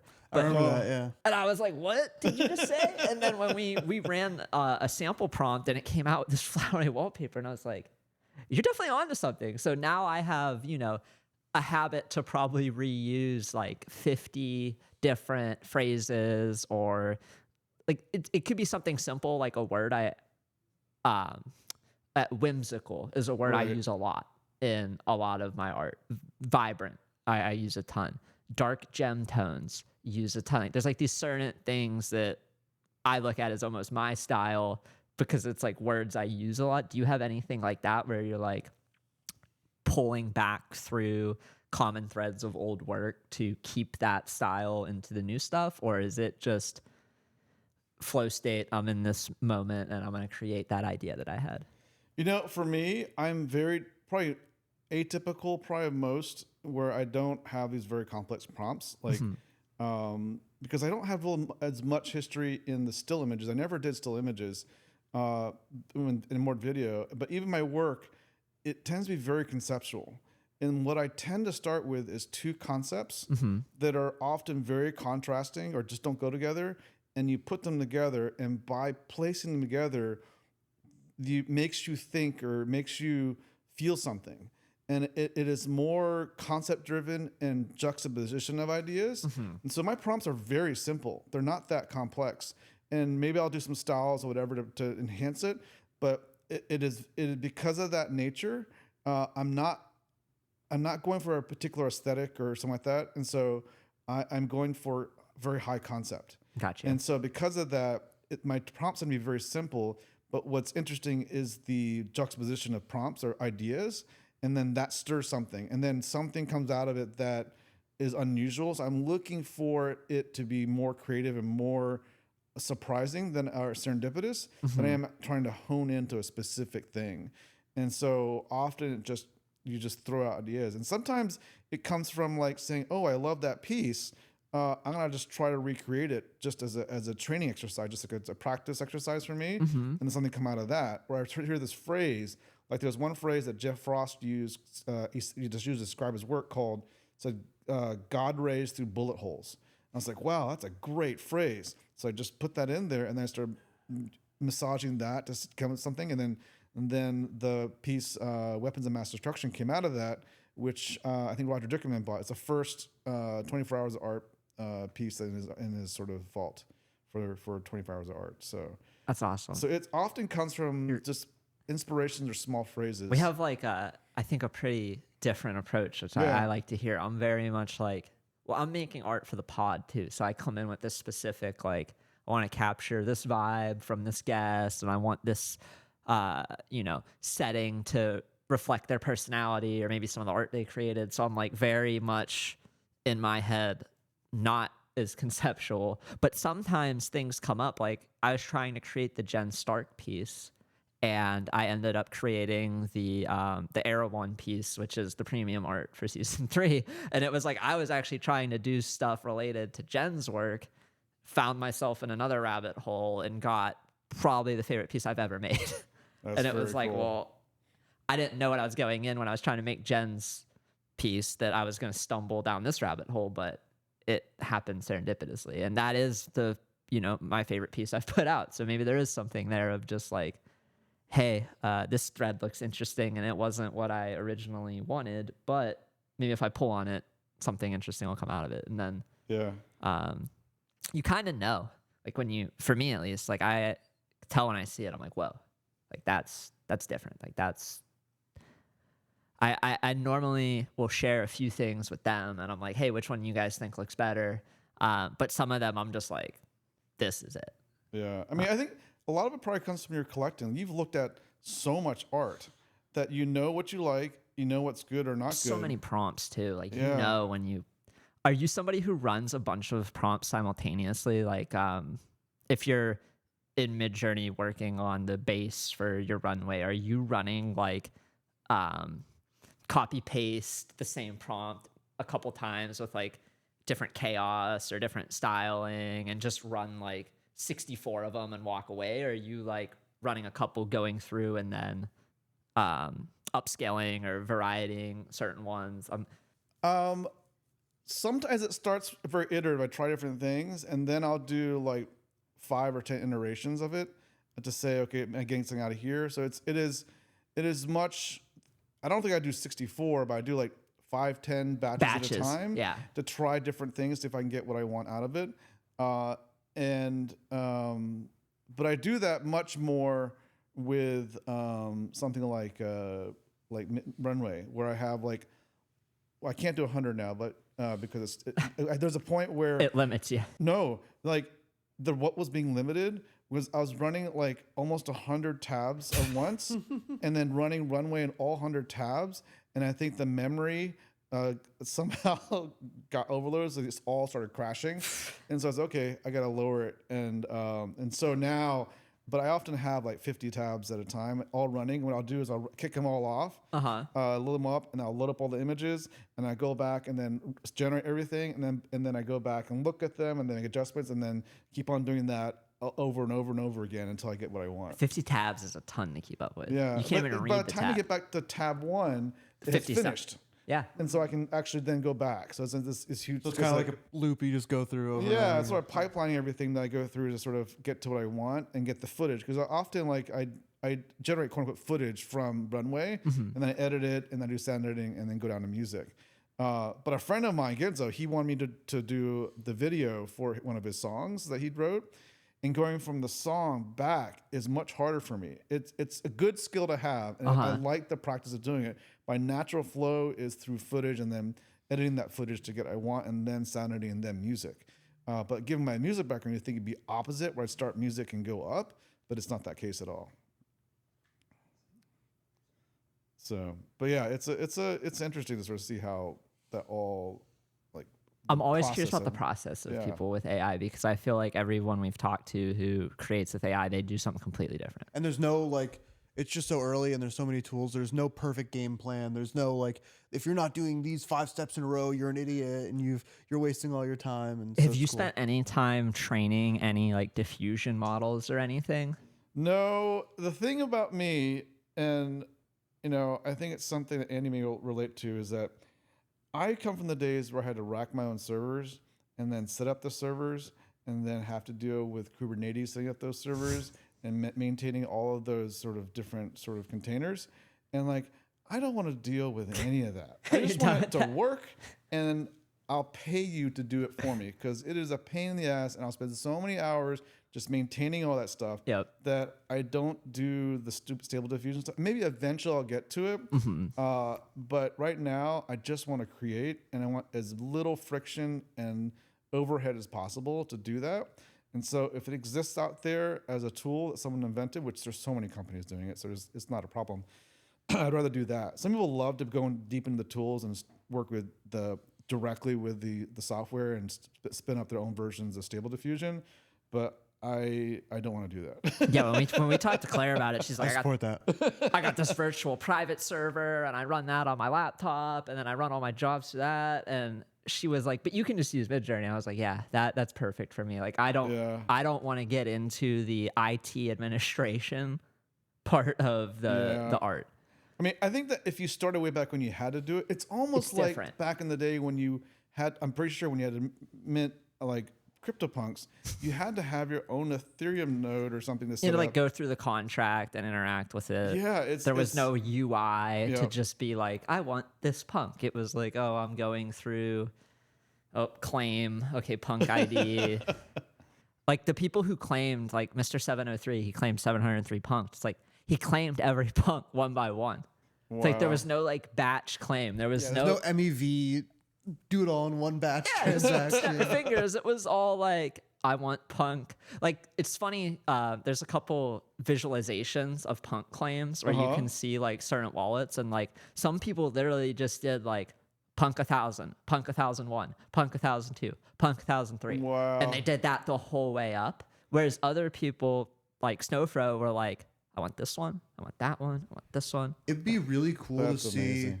I don't know if anyone's ever done this, like the 10,000 punk picture, and have them grayed out, and then like based on the time stamp of when they were minted, have them like come to color to see like over Which the one was course minted of, first? Like yeah, and just kind of see it fill out over time. As And maybe people have mint it. each wallet have a slightly different color. Yeah, that something would be like- pretty yeah. amazing. Yeah, I'll send it to Weish because we post produce and put graphics up. But there's this one in the Punks Discord. I'm pretty sure it's pinned somewhere. I remember it from years ago where somebody did the color coded.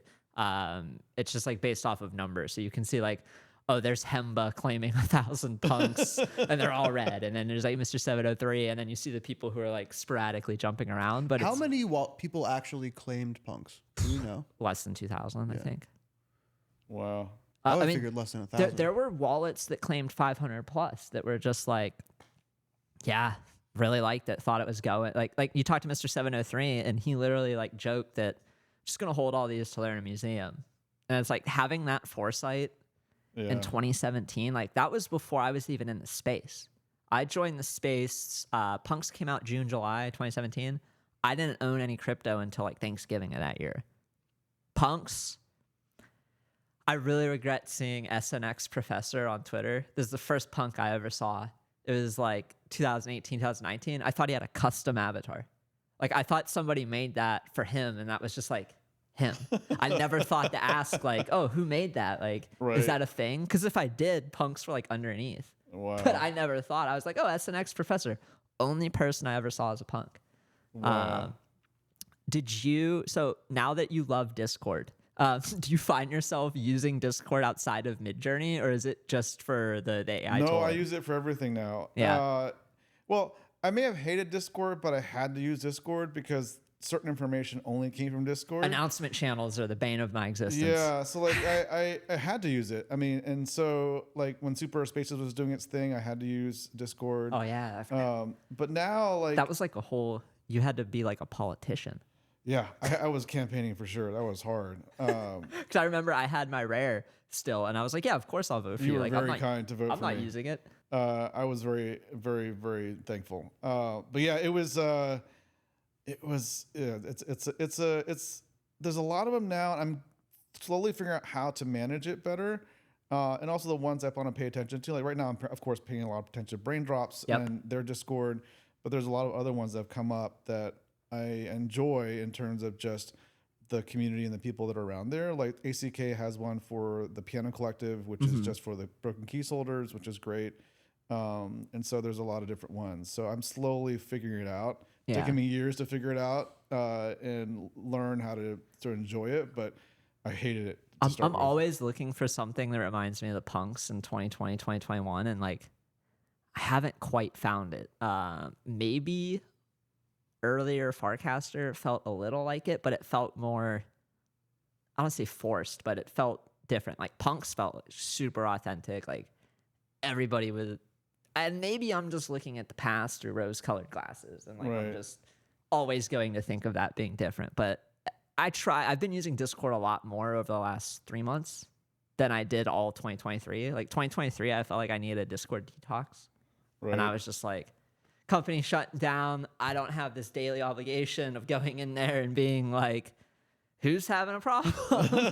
And now I can breathe. And I'm like, I don't want to use Discord. And then now I'm like in Discord a ton again.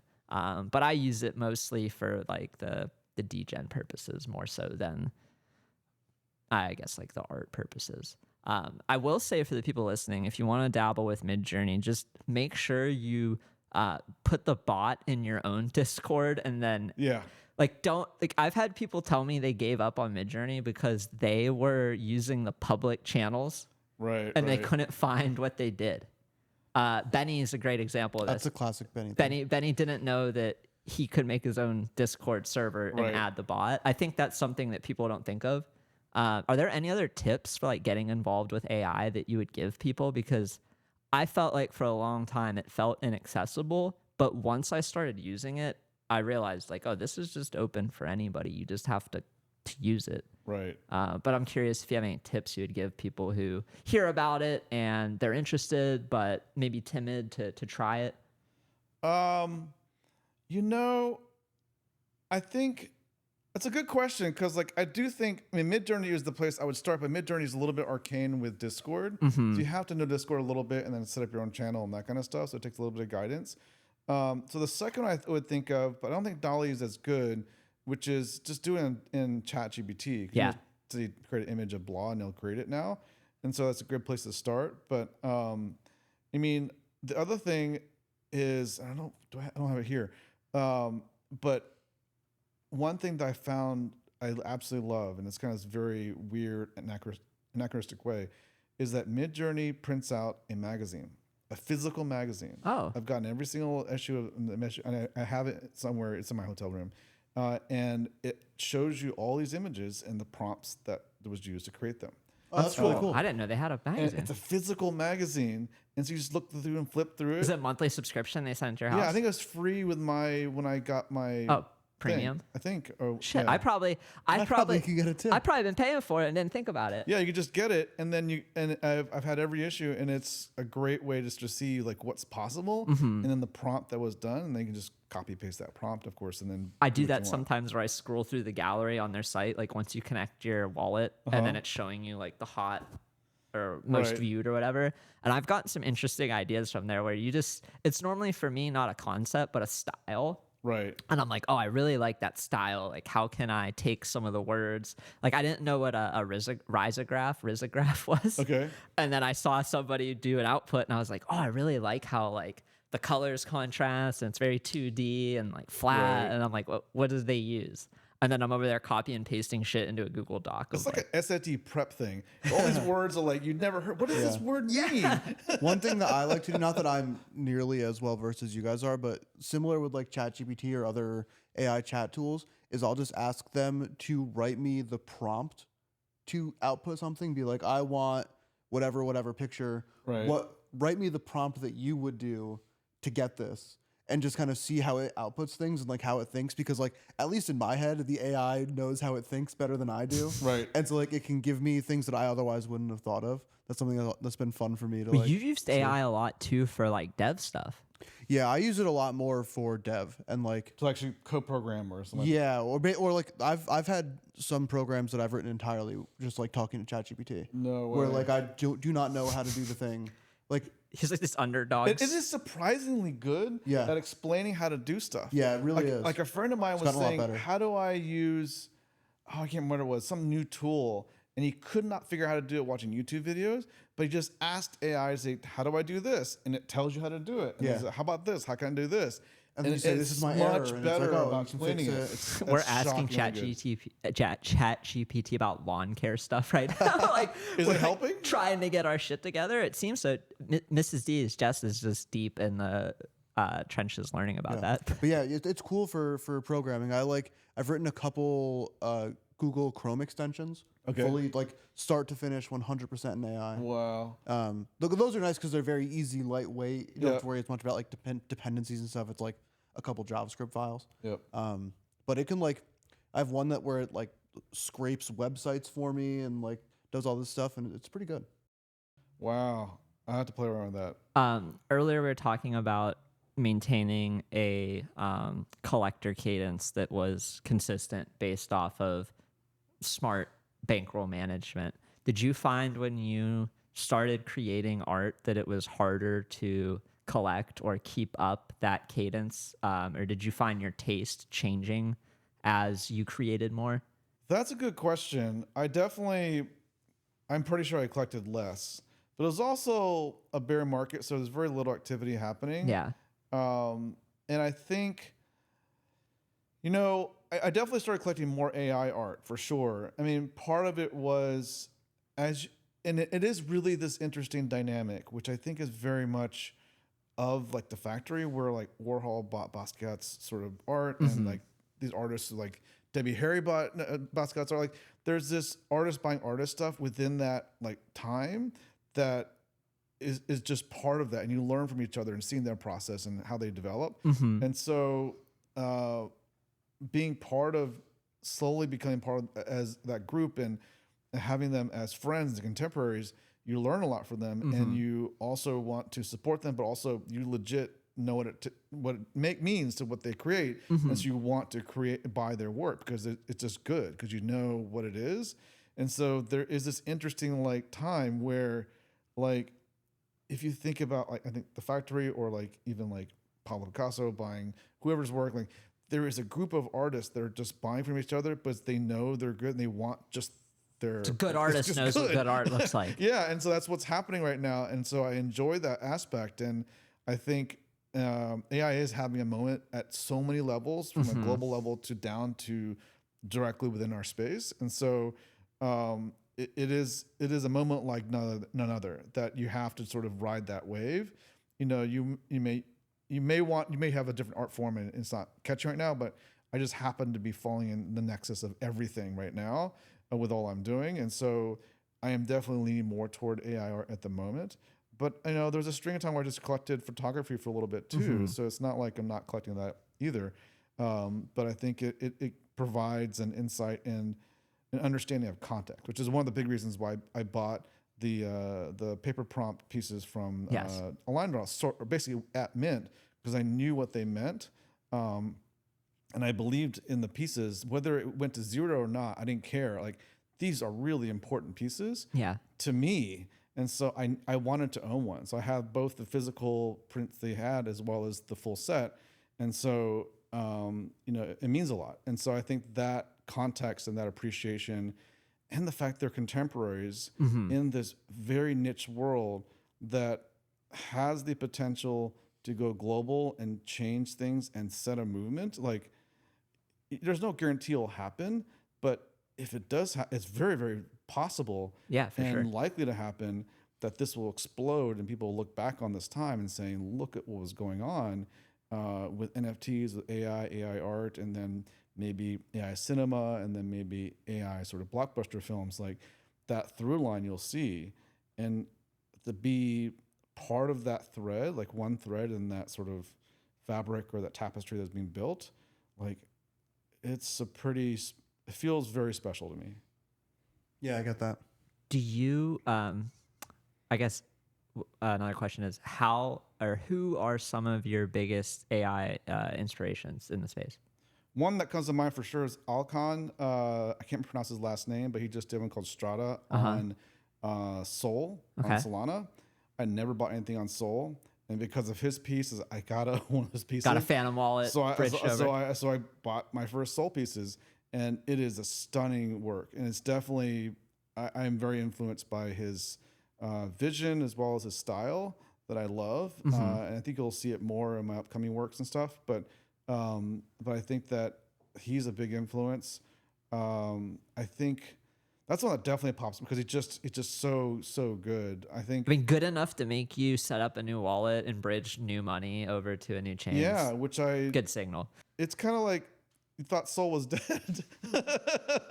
we're Sol bulls over here. That comeback story is just stunning to me. Like, I know. I mean, it was just, it did not look good. No, like, it didn't look great. DeGods left. It was like, what? Like, this is gonna die, and then like it just resurged. And I honestly think because of DeGods, they had a NFT culture. It wasn't like there was zero like NFT culture, like just art culture. And so when it came in, I think they had a better chance initially. But I'm very curious about where base will go in terms of the L2 and Foundation going all in on it, and then like all these other ones, like of course Xcopy and his sort of Mutato or Mutatio. Did Foundation announce that they're going to base? They're gonna be like, I think they're launching stuff on base. Okay, it makes sense. I mean, you already have Zora being able to mint on a bunch of different platforms. I hadn't seen that. Have you been using Farcaster at all? I have. Yeah. I just got into it more and more. I am still figuring out what it is. The thing that was blocking me early on is that when I go to post something, I couldn't post videos. Yeah. And that's like, I can't post my work. So then I said, okay, I'll come back later. But there's enough going on now that I can just talk and post and sort of ask questions, and people are pretty sort of like, it's been pretty responsive. And I do feel there's a wave of people going over there. Yeah. And Xcopy's posting all the time over there. Vitalik's posting over there. Like, all the people are really active there. And it really does feel like where at least this community is migrating towards, and it feels more real than anything else before. It'll be Blue or Threads or whatever it is. Yeah, like, Mastodon. It feels a bit more real. And the fact that crypto is built into it with stuff like degen and like, tipping or whatever. And it's the like frames. I love the frames. Frames for minting. I'm gonna do something with frames. It's so simple, and there's got to be something that could be like almost like the Pong of frames. That is like the first fun thing you do with it. It's super simple, but it's super fun, and it shows the possibility. And of course, from Pong, we now have like all these crazy games. From Pong, Call of Duty. Yeah, so like I think there is an opportunity there that looks, and it's all built into it. So it's something I want to look into, and I like it for that. And so I'm slowly getting more into it. I think I'll be able to get more into it now that Anthros Cinematica is out, and then once NFT NYC is done, there's a few projects that I want to get into. I could see something like Postino working in a frame, where like you type in the prompt and then you can generate the card right there or something. Well, now you can transact in frames too, right? So that makes a big difference, because for a while you like couldn't hook in a wallet and all of that and like actually do transactions. Okay. And so at that point I was like, all right, I don't really get the fucking point. Like, sure, I can like paste my wallet address and see if I have an airdrop to claim, but like I can just go to a website for that. But I think now that you can like truly spend inside of the frame and like not have to leave to a website, to me that's like a big difference. I'll have to follow up with you on that. Which Yeah, I'm it's excited nice. about. You're just like in the app and you tap Mint and it just happens. Or like Mint with warps, click it and it goes. There's no like, okay, I'm opening up Rainbow. Okay, I'm doing Face ID. Right. Okay, I'm going back to or Farcaster. I'm getting kicked to a new tab where I have to go finalize things. And it's interesting just how much like 2 or 3 clicks being eliminated makes it 10x easier to do something. Yeah. Or just makes it feel like one experience versus disparate experiences. And so I think, and there's a social network built into it. Like there's a lot of things that feel like there's an opportunity. And so I'm definitely going to play with it a bit more to understand it. Postino could be one of those things, but now I do think base is the right place to go for the L2 for art is my theory. But I swear every month or two, my thought would change. Yeah, that's the hard part. And so that's the part. It's like, okay, I gotta wait a little bit because I just want to see if this is sticky enough. Because I feel like that changes every couple of months. I definitely agree. I mean, Arbitrum sponsors the pod. We love what they're doing.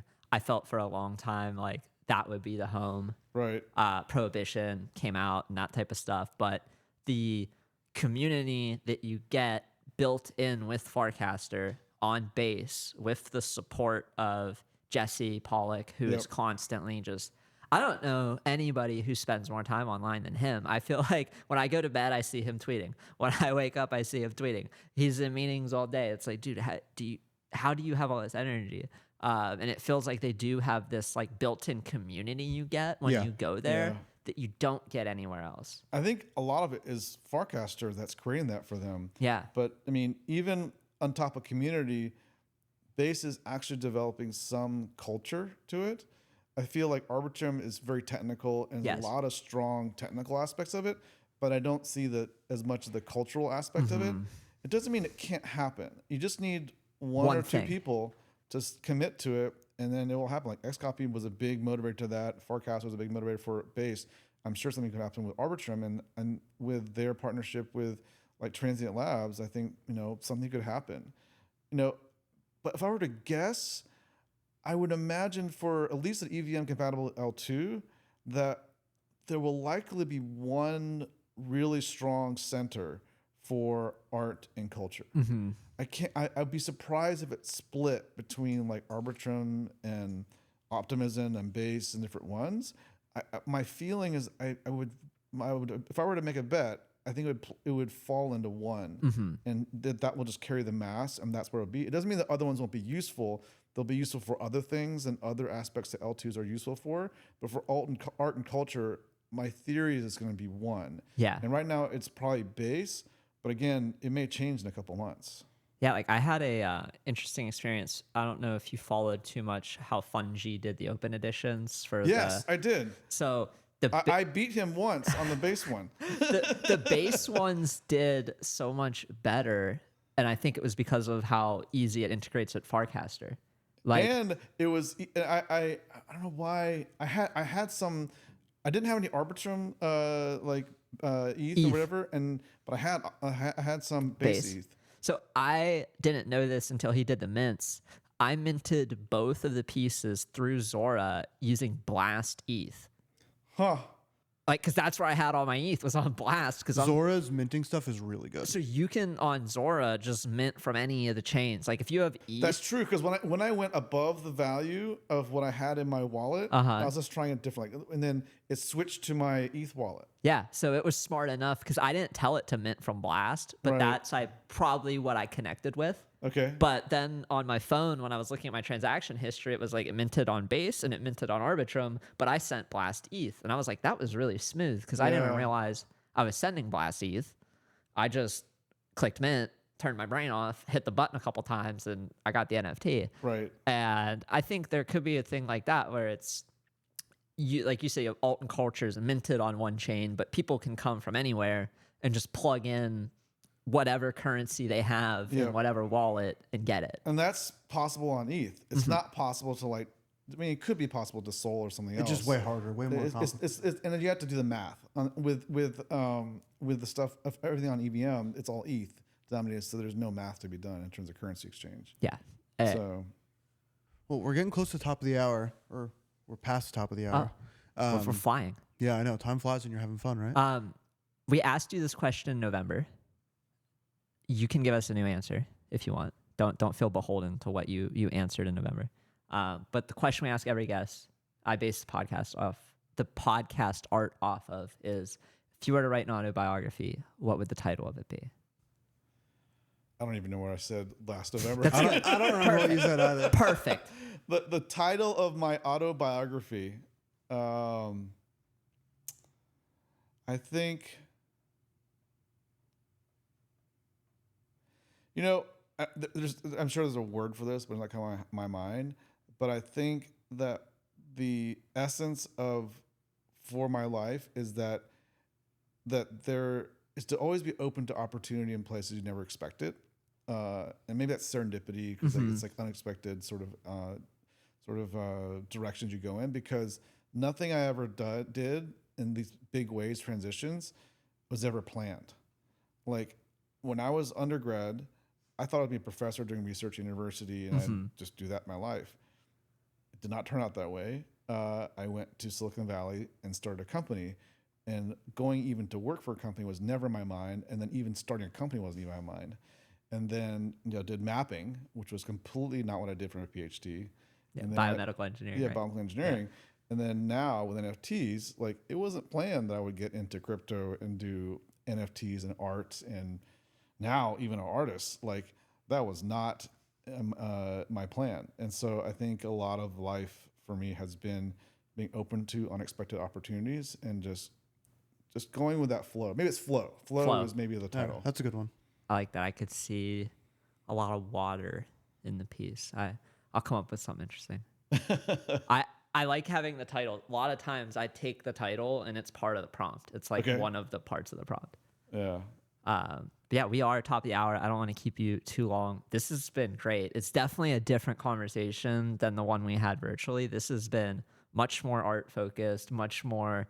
I think the one we did in November was the most scripted pod I've ever done. Like, I'll show you the notes I took on you. Okay. I have this Notion doc of like watching a bunch of videos. Like, you're giving talks at Vanderbilt in like 2008. I got notes on all these talks, and then it was almost like I gave myself too much information to work with. And it wasn't the same vibe as just like sitting down and looking at you in the eye and just asking what came up naturally. So, and also we don't have the delay where we're like, no, did you hear that? definitely Like, nice. So this has been worth the wait, and Yes. thank you so much. yeah, thank you for inviting me. This has been great. I been enjoyed good. it.